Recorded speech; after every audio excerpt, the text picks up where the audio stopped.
With all that we covered in the last video, you now know the science, so it's time to start putting that theory into practice.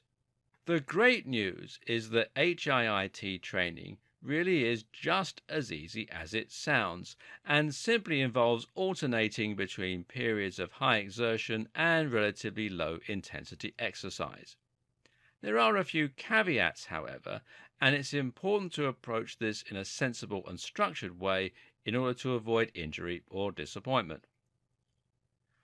Most people will begin their HIIT with running, as this is a very straightforward form of cardio training that doesn't require access to any specialist tools and that anyone can understand and use. There are countless HIIT protocols, however, and these vary in length and intensity. The key thing to recognize here is that high-intensity training of any kind can be highly dangerous if you have never done it before, if you're overweight, or if you're in very poor physical health. It's also dangerous if you have any pre-existing heart conditions. In short, you need a basic heart strength before you start pushing it to 100%. Thus, it's a good idea to build up at least a basic level of fitness before you start your HIIT training. If you're still gasping for breath whenever you ascend the stairs, then you're not ready for HIIT. But here's the thing. Even if you're used to exercising regularly and you're in good shape, switching to HIIT will still come as a very big shock if you've not used it before. This is a whole new ballgame in terms of the demands it places on your body, and you'll be surprised at how quickly you end up in a gasping heap on the floor. If you've never exercised before, then pay attention to the next section. If you've not used HIIT before, but you're in generally good shape, then you can fast forward to the one after that. Just a note of caution here, before beginning an intensive training routine, it is always a good idea to consult with your doctor and to ensure that you don't have any underlying heart conditions. Before you start pushing yourself to your cardiovascular limit, it's a good idea to first build up a basic level of fitness that will prevent you from shocking your heart too much. Right now you might be thinking that you don't need to worry about this and it's not likely you're going to suffer heart problems. Even if you're not worried though, building this basic level of fitness is important for your ability to stick with an intense HIIT workout. And this is the mistake too many people make. They launch straight into their training and hope they'll be able to keep up a pace that's far above what they find comfortable. The belief is that you need to be pushing beyond your comfort levels in order to lose weight. But what actually happens is you end up hating exercise and dreading your workouts. The result is that you find yourself putting it off and unable to take part unless you're feeling your very best. In no time at all, your training falls by the wayside and you give up. So don't aim to start losing weight or transform your fitness right away.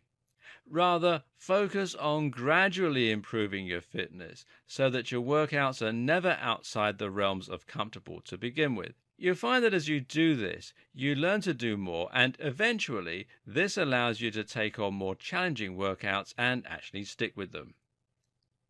So, how do you build up this basic fitness? Well, the answer is actually to start with steady-state cardio, using a gentle pace to begin with and then build up. Begin with running, but don't aim to run a long distance or to run quickly to begin with. Instead, just aim to enjoy running. Set out with comfortable running shoes and jog carefully and slowly for half an hour. When it becomes painful, go home. Do this once a week, and over time you'll find that you start running faster and further without even trying. Importantly though, you won't risk exhausting your body. You won't damage your knees overtraining, or you won't learn to loathe your training. This can be very frustrating at first if you are hoping to get into great shape right away. But what's very important here is to be disciplined with yourself.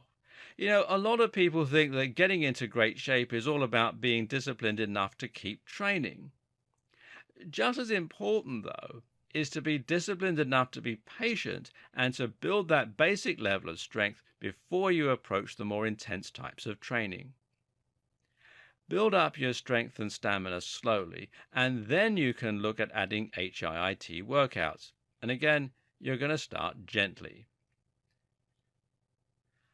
A lot of people will hear the words HIIT and assume this is one type of workout.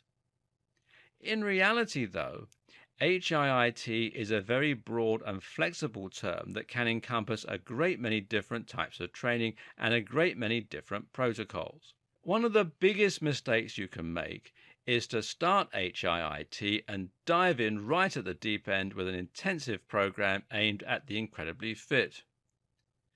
One of the most popular choices, for instance, is Tabata.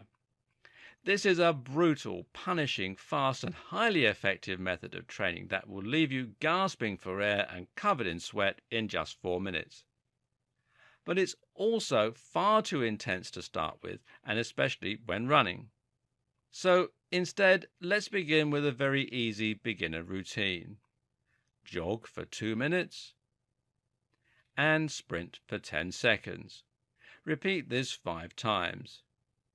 It sounds very easy, but you'll quickly find that just 10 seconds of sprinting is more than enough to completely exhaust you. By the time you're finished, you'll be completely exhausted and you'll feel as though you can't perform another 2-minute jogging session. Finish this with a 10-minute cool down. The entire workout will take you 12 minutes. But you'll find you're easily as tired, if not more tired, than you would have been after jogging at a steady state for 30 to 40 minutes. Moreover, this is enough to trigger the afterburn effect and to leave you burning calories for hours afterwards. Because this type of training is so fast, you can afford to do this 2 or 3 times a week. Once you start to become more confident, you can then move on to the next step, which is jog for 2 minutes, then sprint for 30 seconds. You can also increase the number of laps to 8 and then 10. Eventually, you might be able to work all the way up to jog for 1 minute, then sprint for 30 seconds, or jog for 1 minute, then sprint for 1 minute. Again, though, you should only move on to these harder difficulty levels once you've built up the basic fitness and heart strength to be able to cope relatively easily.